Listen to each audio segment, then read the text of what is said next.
Hi, everybody, and welcome to tonight's online training. I'm so excited to have you all here and to be talking about something that I think is really a hot topic for women. It's not something that I normally talk about, and I'm going to get more into that in a little while, but it's an issue that I see that's continuing to come up for women, and it's really limiting us in the way that we live our lives and the abundance that we can create from not just a financial standpoint, but also from a holistic lifestyle standpoint. The health that we can create, the relationships that we can create with our families and our friends, things like that. I believe that it's all interconnected, and it really starts with feeling like you are giving something of value and that you are valued as a contributor in the world. So tonight we're going to talk about how to negotiate like a woman and feel good about it. So I am Steph Cook, and I am so excited, as I said, to have you guys all here.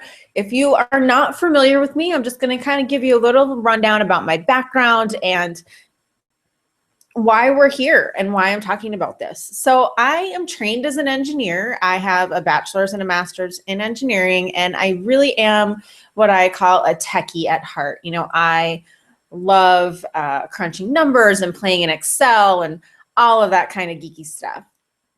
I have 10 years of professional experience, a really varied experience background, from everything from working in engineering to teaching in a public school system, working as a public servant, working in IT, which is what I'm doing now. And so, I have this really, this broad spectrum of experience, and I've worked across a lot of different roles and in a lot of different industries. And the thing that's really, I don't know if I'd call it funny, maybe ironic, is that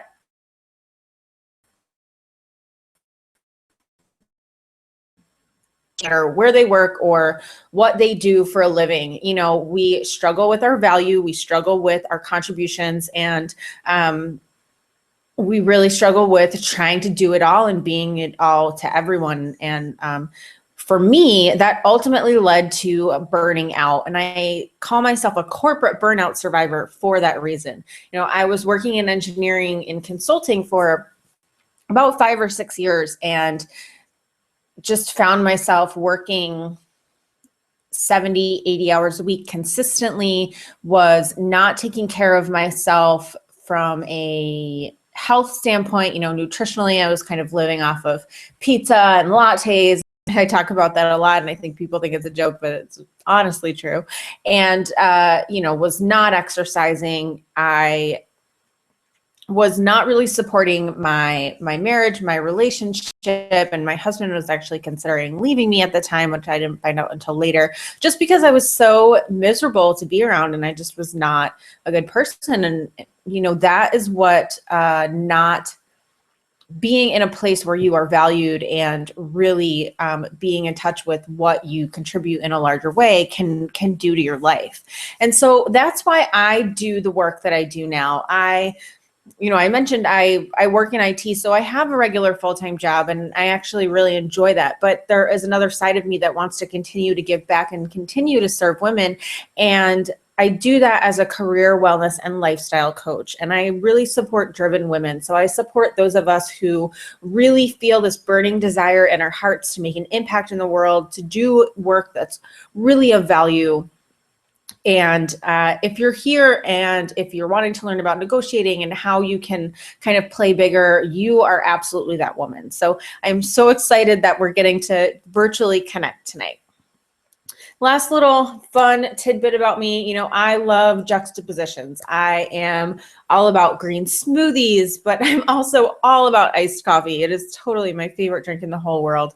And I will not turn down whiskey. I love CrossFit and yoga, and I'm all about hustle and ease. So I think that, there is really a time to really go after it and kind of burn the candle, so to speak. But you also have to step back and have some restorative and mindful time to balance that out. So my story, I kind of talked about this a little bit already. I was kind of the quintessential corporate ladder climber. I'd always dreamed of making a big impact and doing something really powerful. And so I found myself managing a $1 million client portfolio by the time I was 26.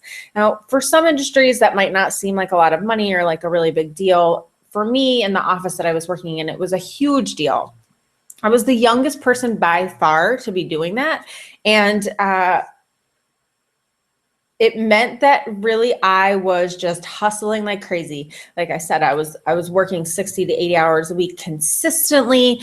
I was, kind of letting everything else fall away and just solely focused on meeting the demands of my workplace. And ultimately that led me to be burnt out, to be unhappy, and to be unhealthy. And I job hopped after that looking for a fit. I thought, well, it must be the job, it must be consulting and it must be engineering and that's just not for me. So, I tried teaching. I tried working for the city of Philadelphia. I tried working for an information technology company. And then I tried doing some other data analysis type stuff. And what I ultimately found, what I kind of call my aha moment, and it was not necessarily one moment, it was kind of a series of moments, right? Was that it wasn't ever about the job.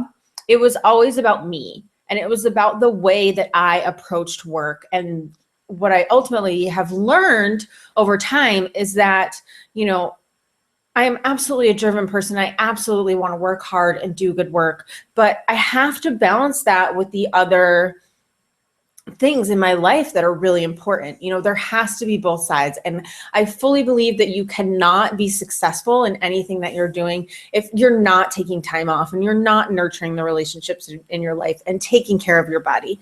And, that is exactly why I do the work that I do, because we can all get so kind of caught up in the, that climb to the top, that achievement that we've all been taught to want. And it really is challenging to take a step back and to look at the bigger picture and to figure out how to still be that achiever in this world where you are making time for everything and you're not feeling crazed and you're feeling less stressed instead of more stressed. So here is what you need to know about me and why I'm giving this training. So I am the first to tell you, I am not a negotiation scholar. I'm not a researcher. I don't have an MBA or a psychology degree, or I don't even know, what a negotiation scholar, maybe their background would be. Here's the thing. I'm a real woman just like you. I used to be scared shitless of negotiating. And it wasn't until probably 5 years ago that my husband really pushed me to negotiate and to ask for more. And that first time that I did it, I literally, I would be on the phone with a prospective employer, and, I would say, well, I want this, this, and this. And they would reply and I would say, okay, let me think about that. And I'd literally hang up and call my husband and be like, what do I say now? And, it's this uncomfortable and this weird dynamic, and we're not used to it. We're never taught how to do that, right? But it's such a valuable skill for a lot of reasons. And also what I found is that, you have to do it in a way that is authentic to you and feels good to you. And that's the only way to really be successful in it. So, I'm a real woman. I'm just like you. I've struggled with negotiating. It used to make me really uncomfortable. And, it still is not my favorite thing in the world, but I do it now, and I don't really even bat an eye about it. I have real world experience. I have negotiated my last, I believe, 4 professional roles, and, different things for each position, depending on where I was in my life and what I was really looking for and what I really valued. And that's something we're going to talk about a little bit more. So, I have negotiated things like working from home full time and increased salary, increasing vacation time above the company standard, things like that are all things that I have done. And I totally think that they are possible for you if that's what's going to make you a better and more fulfilled person and a better employee. So there are a few things that I believe. And one of them I've already mentioned, I believe you can't have true success without a balanced life. So that's so critical and so important. It's really the foundation of all the work that I do and, my whole belief system around work. I believe you deserve to do work you love and still have time to play. I think that employers want you to ask for what you need. I definitely believe that you are your own best advocate, that no one is going to be advocating for you if you are not doing that. And I think that employers want you to be able to do that. They're looking for that skill set, or they're looking for that confidence, right? So we're going to get more into this evening what that looks like and how you actually go about doing that. So here is our agenda. So I'll share with you why negotiating is important and why it is so, so necessary for women. And I think some of these statistics are really going to shock you, because I was shocked. I knew that negotiating for women was a problem, but holy cow, the statistics are just crazy, unbelievable. From there, I'm going to teach you a framework for negotiating successfully and authentically. Now, this is something that I use myself, and it's something that, I've done a lot of reading on, I've done a lot of research on, and I've kind of taken my own bits and pieces and put my own spin on it. And this is what I do and what works for me. This call is all about getting you some real, tangible strategy, getting you a really tangible strategy to be able to implement for negotiating, and so that you can do it in a way that's comfortable for you, in a way that feels good to you. From there, I'm going to talk with you a little bit about my career, wellness, and lifestyle coaching and what that really looks like and how it might be able to support you in your life and through any transitions that you might be making. And lastly, we'll end with a Q&A portion if there are any questions at the end.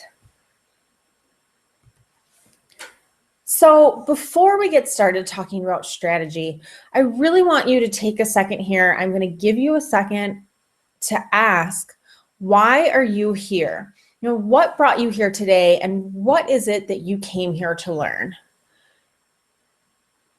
Have you struggled to negotiate in the past? Have you felt uneasy? Have you failed to negotiate, or have you kind of botched the job, so to speak? Have you been too aggressive or too quote unquote masculine, asking for more? Do you worry that negotiating is greedy? I know that this is a huge thing, and we're going to talk more about that as well. Are you constantly second guessing your career decisions? I know this was a big one for me for a very long time. And, sometimes it still continues to be, but, it's something that you need to have confidence in the decisions that you're making, and that will really come through in your negotiating. So just take a second here and really think about this. Think about what brought you here and what you want to take away.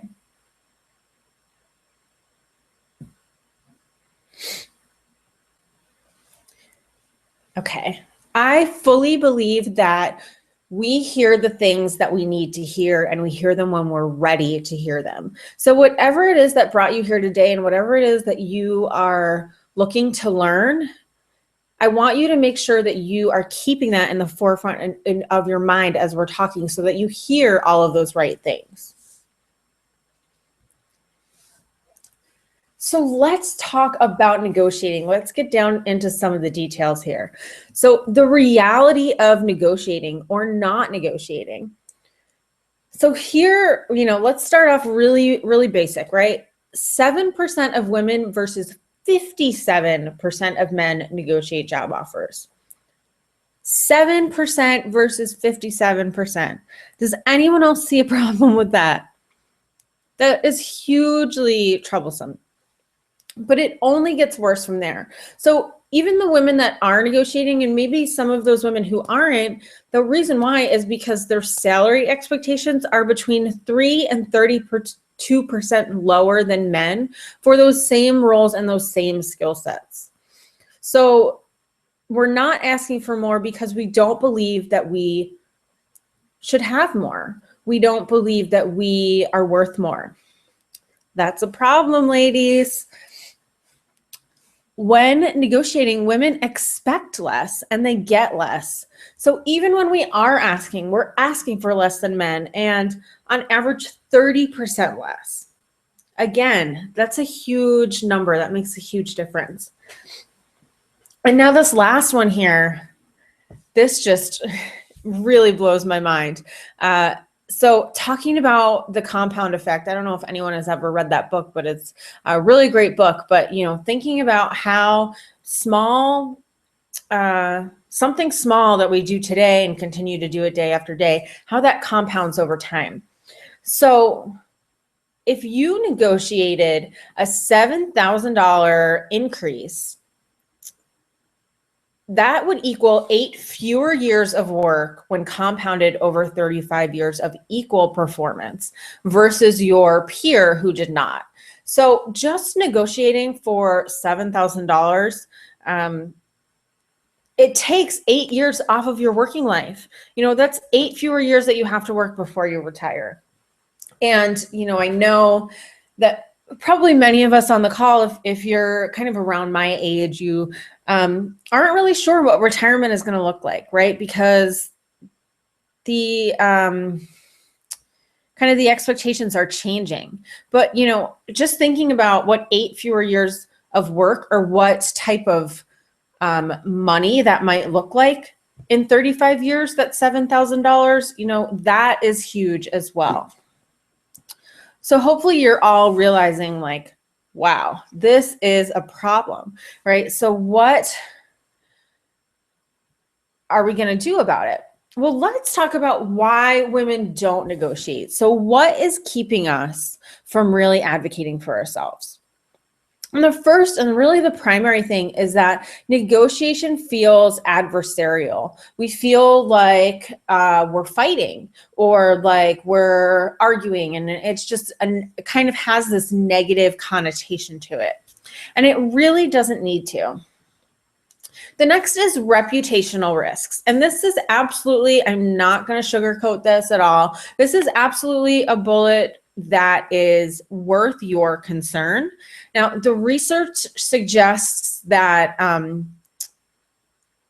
male bosses penalize females who ask for an increase in salary, but not men who ask for the same. So women are being unfairly penalized by male bosses versus their male counterparts. Conversely, female bosses penalize both males and females. So you kind of break even there. Right? I don't think either one of those is a reason for you not to negotiate. I just feel that it's a reason to negotiate in the right way. The next, asking for more might feel greedy or not spiritual. So often we have these thoughts like, shouldn't I be grateful? This is a really great opportunity. Shouldn't I just be happy with where I'm at? And, I got to tell you, there is nothing wrong with asking for more. There's nothing wrong with asking for what you need. And I don't think that it's greedy or unspiritual for you to really identify what it is you need and to ask for it. The next is the fear of lost opportunities. So not wanting to, quote unquote, rock the boat, right? Not wanting to upset somebody and potentially lose out. And lastly, as we've seen with the statistics in the last slide, is a lack of confidence and self-worth. Again, really huge. I think probably this is one of the cornerstones of, why women aren't negotiating, why we aren't asking for what we're really worth and what we really need. So let's get into how we fix this. How do we successfully and authentically negotiate like a woman? I'm going to give you a step-by-step strategy to guide you through any negotiation. So now is a great time, if you haven't already, now is a great time to start taking notes. Taking notes will help you to retain this information better, and you'll be able to have it to go back to at any time. You will also be getting a recording of this training. So if there's something that you missed or something that you want to hear more of or hear again, you will have access to it. So I want to start off here. I want to ask you, what kind of woman are you? And I have this long quote here. I normally don't include these really long quotes in presentations, but I think that it is really powerful and it really will start to set the foundation. And it's a really fantastic first step before you even, start thinking about the negotiation. So I'm going to read this to you. Our internal abundance is ultimately the source of our external abundance. Who we are, not just the services we provide, creates money. People who are positive and energetic when they show up for work, are they or are they not the people most likely to be promoted? People who inspire genuine trust and faith in the excellence of their work, are they or are they not the people who you are more likely to hire for your next project? You know that line about how nice guys finish last? It's a lie. So I want you to think about this now, whether you are looking for a new role or you're looking to get promoted in your current role, or you're looking maybe to ask for more in your current role. I want you to think about, what are you bringing to the table every single day? And this is so important. And I know that I work with a lot of women who feel stuck in toxic work environments, and when you're around that toxicity, it can make you feel toxic as well. I totally get that. I was there. That's one of the reasons that, my corporate burnout nearly destroyed my marriage, was because I was bringing that toxicity with me. I was creating it. But there are ways now I've learned to leave some of that behind, or to kind of shield yourself from that. And, it's all about gratitude, positivity, being giving and being nurturing, giving your best self no matter what. And knowing that if you are doing that, and if you're leading with your heart, and if you're leading in a way that is of service to other people, that those right things, whether it's more money at your current role or a new opportunity, that those things will appear for you, or they will allow you to make the moves that you need to. So really think about that. No one is going to want to work with you if you are just negative and bitchy and, not putting the best work product forward. All of the, that's just not the type you want to be, right? So start with doing your best work and being the best that you can be. Next, I want to talk about a mindset makeover. This I really consider to be, so the last thing was kind of the precursor to negotiation, right? So this mindset makeover is kind of the first step in negotiating. This is really, for me, when I am thinking about negotiating, this is really the first thing that I do. So think about, what's the intention behind your ask? Not thinking about, what it is specifically that you want, but why do you want this? And, your intention might be to have more freedom in your life, or to have more time to spend with your family, or, just your family in general. Your intention might just be a blanket statement of, it's my family. It might be to feel valued and to feel excited about my work. Whatever that is for you, I want you to get really clear on it, and I want you to write it down. You don't necessarily have to write it down now if you don't know, but this is your first step. Get clear on that and write that down before you start negotiating. The next thing, we talked about that confidence and that self-worth being really limiting to women. So I want you to affirm your value and your worth to yourself. If you've been on any of my other trainings, you know that I sometimes share affirmations because I think that they're really powerful and really useful. So I have some affirmations here on the side, which I will email out at the end of the presentation if you want to use them. And what I suggest with these is that you put them somewhere where you'll see them multiple times a day and you can read through them and really meditate on them. Maybe it's on your bathroom mirror or next to your computer at work or whatever it is, someplace where they'll be kind of front and center in your mind. Next, I really want you to think about what happens when you keep giving what you don't have. There's a flip side of not asking for more, right? Not asking for what you're worth or what you really need. And it's that you just keep going and you have nothing left to give. So you get burnt out, you get tired, you get jealous, you get angry, you become that toxic person that you don't want to be. So, you have to not just think about what it is that you want, but I don't necessarily like to dwell on the things that we don't want, but what does that other side look like? If you don't start to make changes, if you don't ask for something more, what is it going to look like for you? And lastly, this is really, really key. Expectations drive behavior. So if you are saying to yourself, oh, but I cannot negotiate well, or, oh, negotiating makes me so uncomfortable and never be able to do it, expecting that you are not going to do a good job means that you will not do a good job. You will negotiate poorly if you think you're going to negotiate poorly.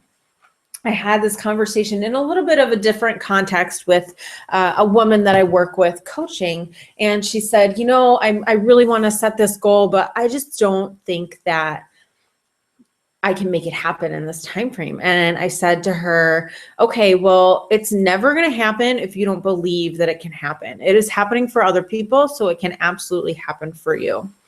And this is the same thing here. Okay, so next, really second step here. This is a lot of kind of doing on your own. So doing your homework. Getting really clear on what it is that you really need and want. So talking about salary, talking about benefits, talking about work-life balance. And I encourage you, if you're negotiating for a position that you plan to be in for a while, thinking beyond right now. So what is your life going to look like in 2 years or 5 years? Are you going to have kids? Are you going to have a family? Are you not going to have kids? Or are your kids going to be grown and out of the house? How is your life going to change, and how can you really start to set the stage now for what it is that you want to create down the road? And I also want to say here, I'd mentioned at the beginning that I've negotiated different things for different points in my life where I needed different things. So I really want you to think about this. It's not just about having more money. It's about having the things that you need in your life to be successful and healthy and happy. So, for a time for me, that was I really needed to have more money, and I really needed to be able to work from home. And now for me, I really feel like I need some structure, and I need to be in a role that's going to challenge me and help me to grow my skill set. So, I negotiated different things for those two different scenarios.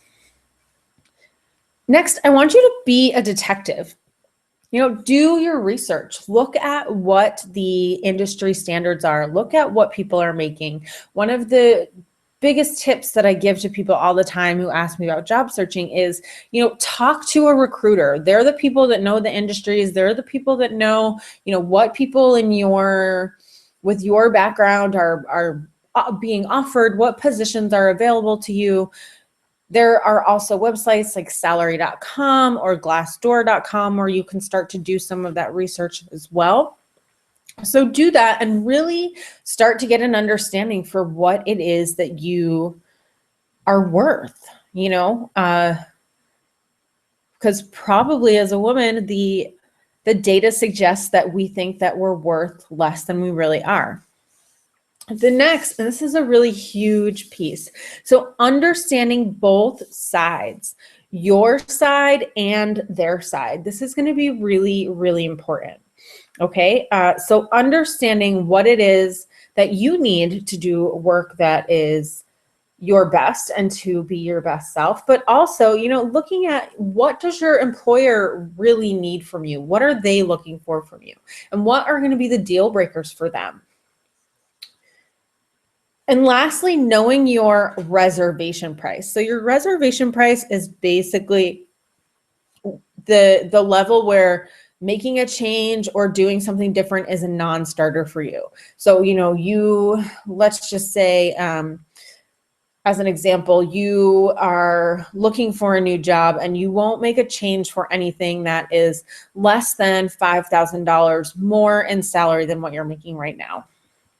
Okay, that's just an example. And I have a reservation price in quotes here because, again, it's really about the full package of what it is that you're needing and looking for right now in your life.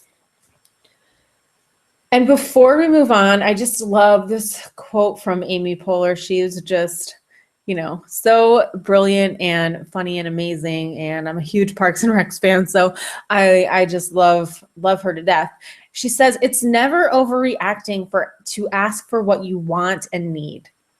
And I want you to just, internalize that. Take that with you for a second and recognize that, you are worthy of whatever it is that you want and need in your life. And it is totally acceptable for you to ask for those things.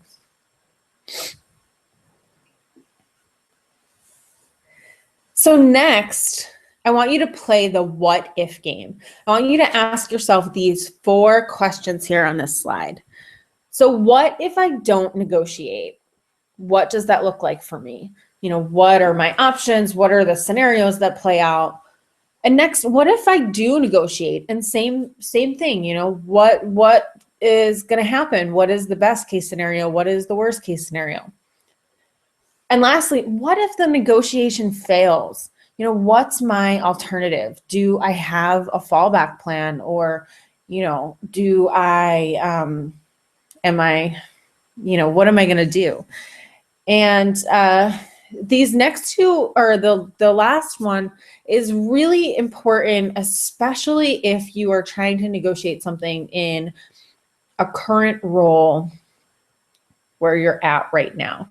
So one of the things that the top researchers say is that it can be really difficult to negotiate if you don't have a backup or an alternative or something like that. So, it can be easy to negotiate a new role if you are already in an existing role.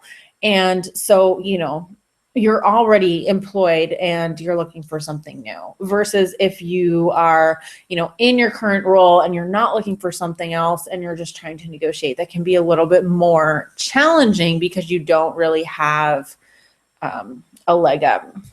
Now, I say that because I think it's an important distinction, but I also want to say that I am not personally a fan of somebody who wants to negotiate the terms of their current employment and they just go out and find another offer, a better offer, to renegotiate their current employer. I think that personally that is a little bit shady, and I firmly believe that honesty is the best policy. And if you are looking to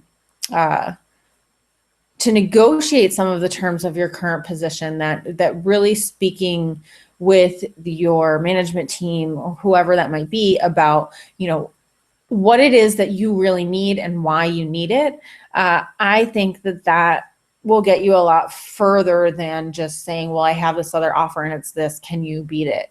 I think that leaves a bad taste in people's mouth, and I personally don't really like it. So just my 2 cents there.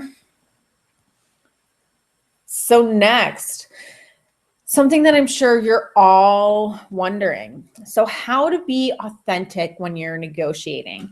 So we talked before about one of the problems with negotiating being that it feels adversarial. right? It feel your, and I want you to let go of that belief that negotiating is adversarial. I want you to start thinking about negotiating as a problem solving skill. All right. Negotiating is problem solving. First and foremost, you have two opposing sides who are trying to meet somewhere in the middle. That's all that it is. It's no more and no less. It is, the same thing as trying to convince your husband to go to dinner where you want to go to dinner versus where he wants to go. That is essentially what it is. It's all about solving a problem. The next thing that is so important for women is that women are really natural nurturers. And those are the skills that, I don't know if skills is the right word. That's what people really kind of inherently think of when dealing with women, when working with women, whether or not you necessarily have a super nurturing personality, because not everyone does, and that's totally fine. But, people are looking for that. And that is why women who negotiate aggressively are taken so poorly, or, are not really respected. And that causes a lot of problems because they're not letting that nurturing side that people are expecting show. So when you're playing that nurturing role, you should demonstrate your concern for the other person. All right. We talked at the beginning, doing your research, understanding both sides. So understanding what you need and understanding what they need. So really making sure that you are making your concerns for them very clear. Taking you out of the sentence, taking I out of the sentence. So I need X, Y, and Z, and saying more of, I know you need this, this, and this, and I can help you do that. Really restructuring how it is that you talk and how you communicate. Along those same lines, having a communal orientation. And so what that means is, it's not about me, it's what I can do for you. And that example that I just gave about, I know you need X, Y, and Z, and I can help you do that, is exactly what that is about. And lastly, not using ultimatums or demands. This is seen as aggressive and very masculine, and it's not responded to well. I don't necessarily know if it's responded to well from a male when a man does it, but it definitely is not when a woman does it. And, I was talking a lot and sharing a lot about negotiating online while I was preparing for this training. And a woman had commented that, she had been in the same role and hadn't gotten a promotion for a while and hadn't gotten a raise. And she went to her manager and basically said, you can either give me more money or you can give me a promotion to this job title. And he, according to her comment, he laid her off and or fired her. And I don't know how legal that is. I'm sure there was some other stuff going on in the background that wasn't shared. But, I have no doubt that that approach really left a bad taste in his or her, the manager's mouth about this employee. And it was probably too aggressive of an approach. And had they approached it differently, there might have been a different outcome. And again, I don't know all the details, but just what they shared, I was a little bit shocked, right? Because we don't want to use those ultimatums. We don't want it to be adversarial, and that's what ultimatums do. So when you're sitting at the table, when you're actually in the negotiating, first and foremost, don't negotiate over email. This is very personal, and you want to make it personal. So doing it over the phone is really crucial. I've never personally done it in person, but depending on your circumstances, maybe you want to do it in person or have a face-to-face conversation. And again, depending on, if you are working with negotiating with your current employer or something like that, that can really vary. Next is acknowledging that this is the only time that you'll be on the opposite side of the table. So this comes straight from Lean In from Sheryl Sandberg, and I think that it's really a powerful thing to think about,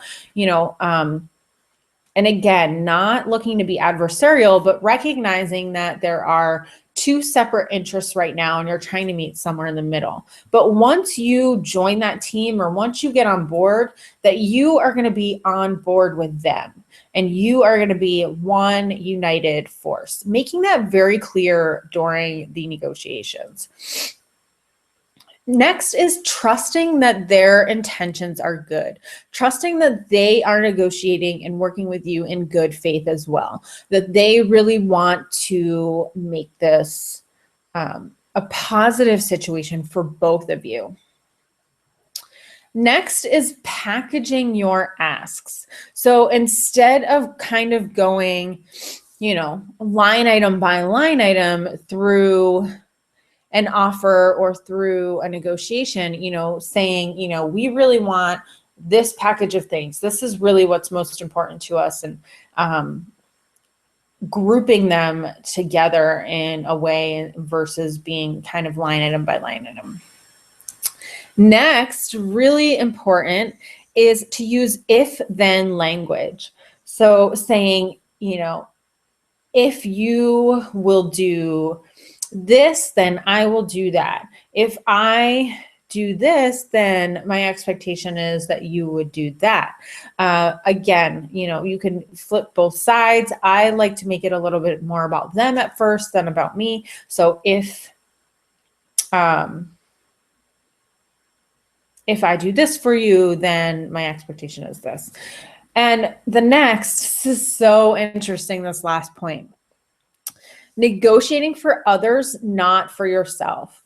So research actually suggests that women who negotiate on behalf of other people are more successful than when they negotiate for yourselves or for themselves. So one of the tips is that, when you're negotiating, you negotiate on behalf of kind of your larger self. So you negotiate on behalf of perhaps your family or your spouse or, your friends, whatever that might be if you're not married, looking at the bigger picture and really putting it out there. And again, I think that this is really about tying it back to your intention, tying it back to something bigger than yourself that you really want, and taking you out of the equation a little bit. And that's really, this is important for you. And I don't mean to say take you out of the equation in a negative way, but just, I think that allows you to alleviate some of the pressure. So next, releasing your expectations. So first and foremost, give yourself permission to say no. If you're not getting what you want, if you're not getting what you need, if it's not feeling right, if you're feeling bullied, or, this just isn't in line with your expectations, say no and recognize that it's okay to walk away. Again, recognizing that if you are approaching this in a positive way and really leading with your heart and really have good intentions yourself, that the right thing will come along if this is not the right thing. Next, staying connected to your intention and really the spirit of the negotiating and what is driving your negotiation, not a specific ask. And I have this included here because I was asked a couple of questions about how you remain non-attached in a negotiation, because it can kind of be, it can be difficult to step away and to not maybe get attached to a specific number or a specific thing that you're asking for, and to feel slighted maybe when you're not getting that, even if you are maybe getting a good offer or a good deal. It's really, the non-attachment piece comes in when you are not connecting with those very specific asks or line items, so to speak, but really connecting to that larger purpose of your negotiation. Why are you there? What is driving you to have this negotiation and to want something more or ask for something more? And lastly, really that confidence and optimism. Staying positive, staying upbeat, recognizing that you are worth everything that you're asking for, and that you are deserving of everything that you're asking for, and that no matter what, you will get exactly what you need. And I do, again, fully believe that. I have this quote down here. I am not a country music fan, but I grew up listening to Garth Brooks, and he's got a special place in my heart, actually. And one of my favorite songs is Unanswered Prayers. And I think that this quote is just a great one. Some of God's greatest gifts are unanswered prayers. Sometimes we think that we want something. We think that we want a certain job or a certain pay or a certain title. And when we don't get them, we feel discouraged. But I always believe, whether you believe in God or not, I'm not trying to turn this into a spiritual discussion, but I believe that it's all part of a bigger picture, and that you will get the things that you need at exactly the right time. So some of those greatest gifts in the world are the things that we think we want that don't actually happen. So what to do now? What are your next steps? I really want you to take a second and evaluate where you are at right now. Are you living your best life? Are you where I was, in that toxic work environment, really burnt out, feeling really unappreciated, not taking care of yourself, letting your relationships fall to the wayside and kind of fall apart? Or, maybe you're on the other side. Maybe you love your job and you love your life, and things are really great. And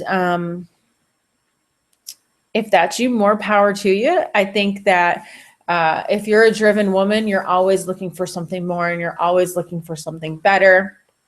So, what is it for you? What does that something better look like? I also want you to recognize that if you don't change, that nothing will change.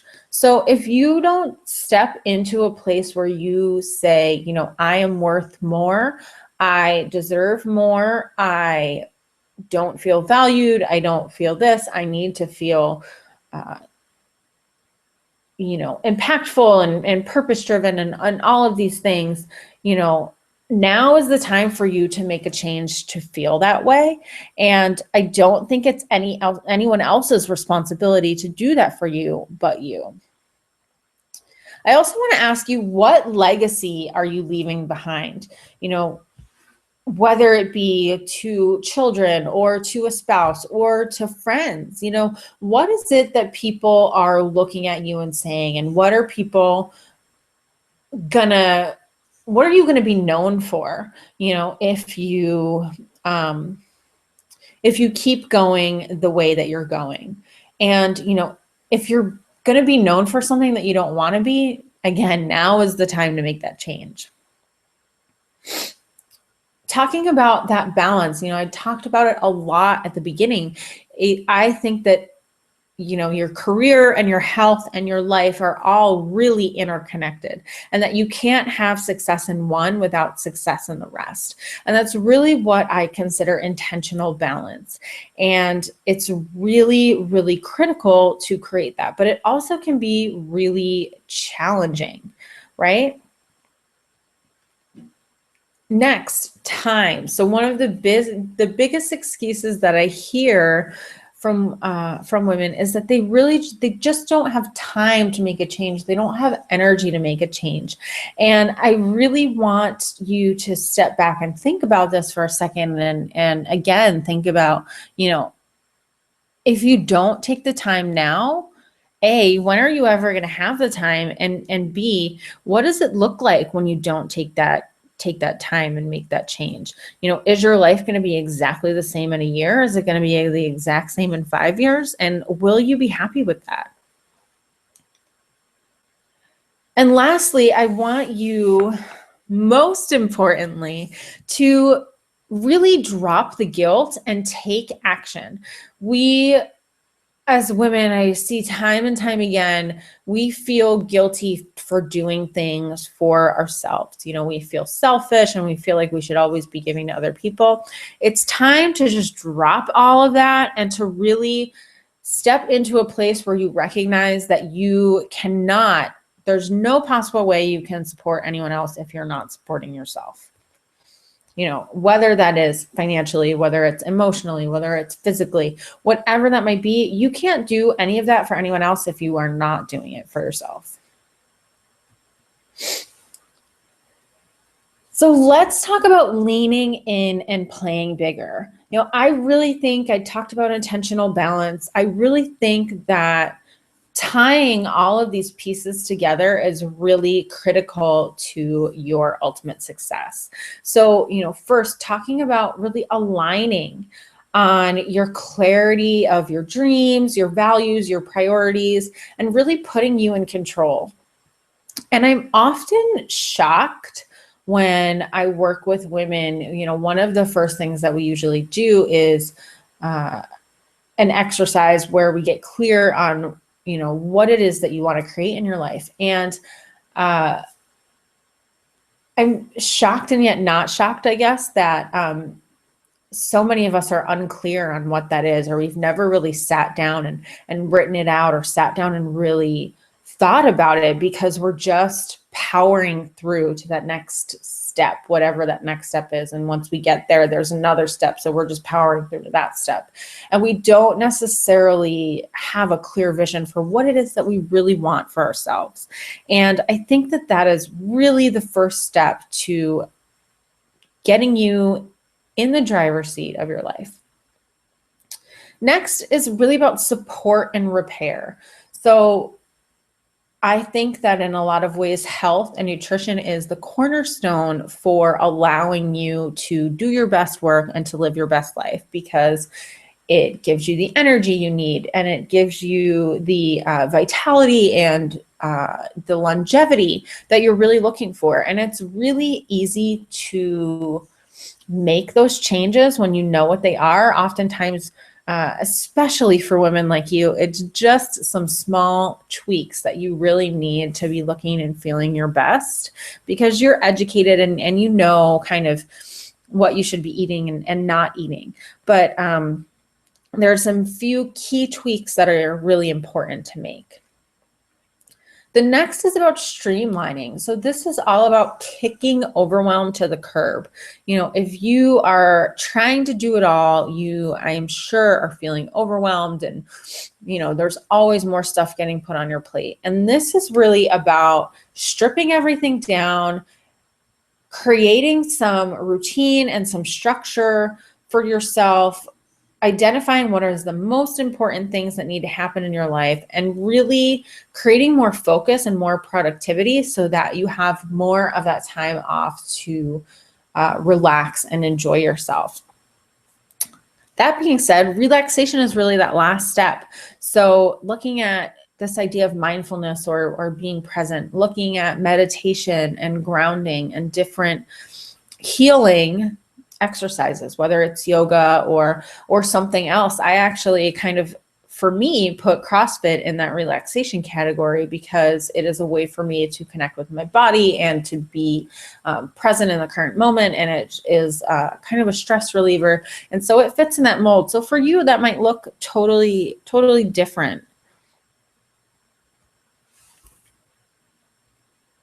So let me share a little bit about my approach.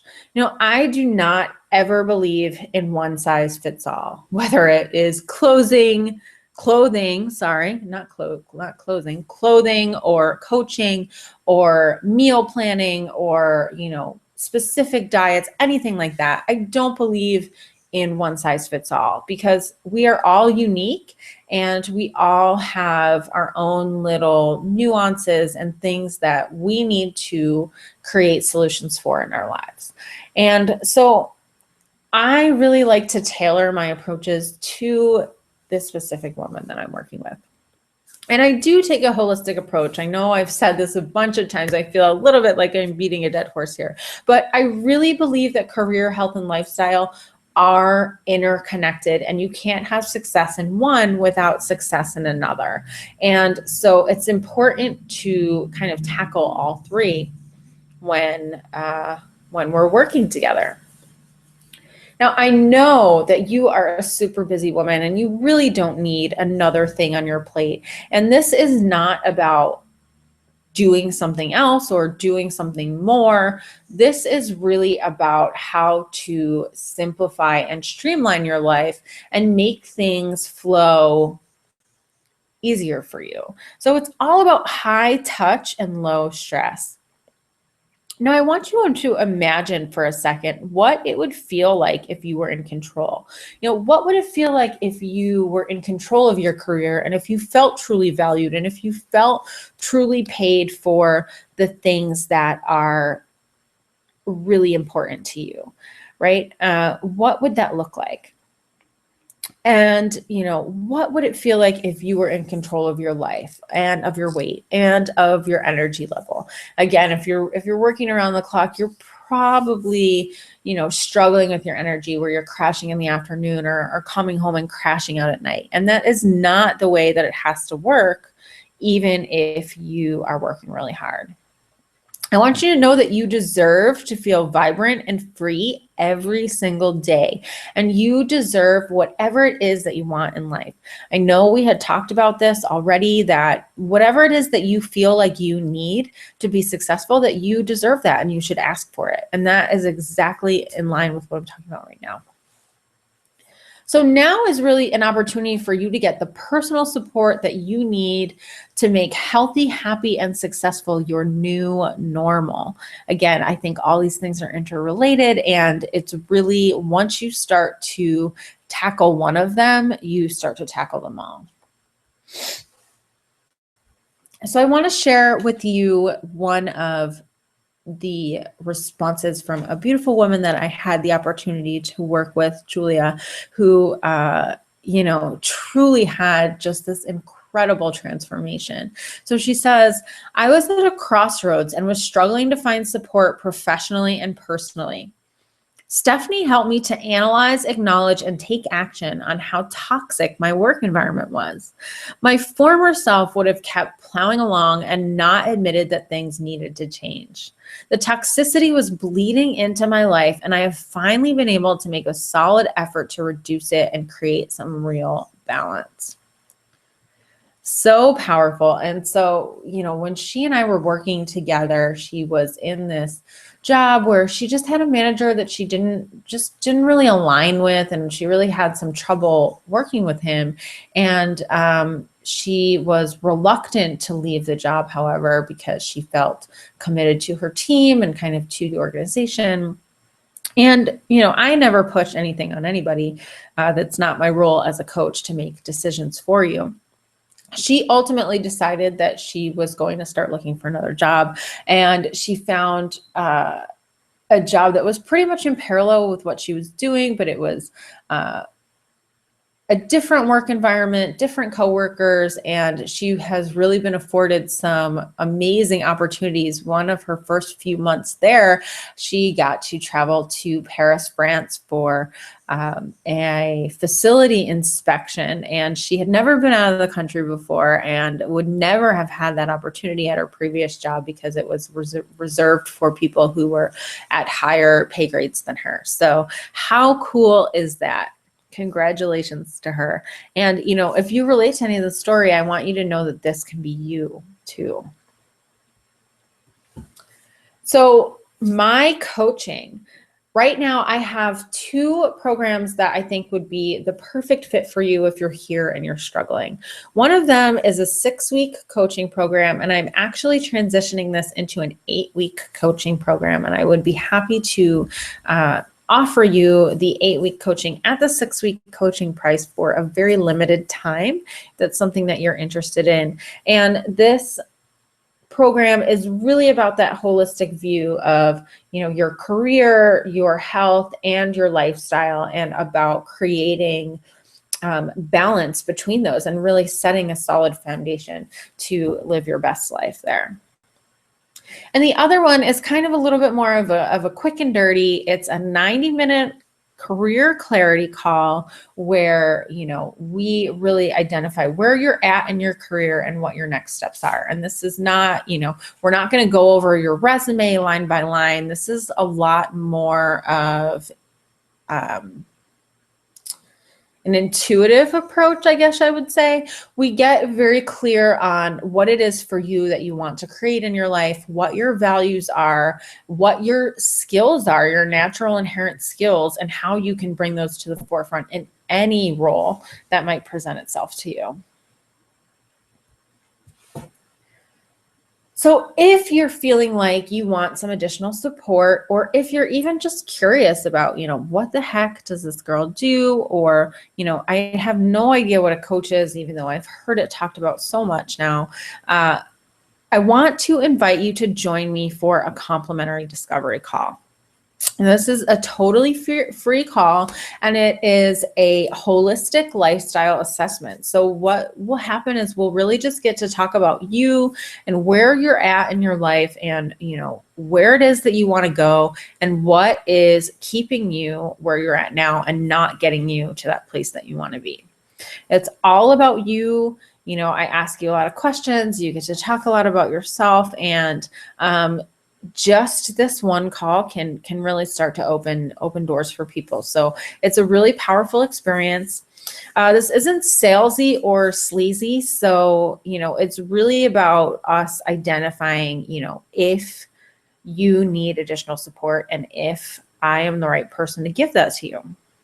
And you can get all your questions answered, whether you have questions about me, about my coaching, anything like that. This is your opportunity to really get some one-on-one time with me. So you can go to my website, stephaniecookwellness.com/discovery call, and book your call that way. And I would encourage you to do that as soon as possible, because I do have very limited coaching hours available right now. So if you are thinking that you want to get on a call with me, now is the time to book it. So I just want to wrap it up with this quote here. Our power lies in the clarity about the role our work can play in the creation of a more beautiful world.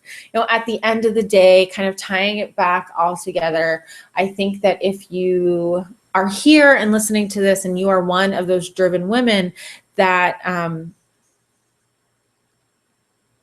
it's really about leading with your heart and having the intention of creating something more and something bigger in this world. And that if you lead with that, the other pieces will fall into place. And those other pieces will start to become a lot more clear, a lot more quickly. So I encourage you to really start with that and to build the foundation from there.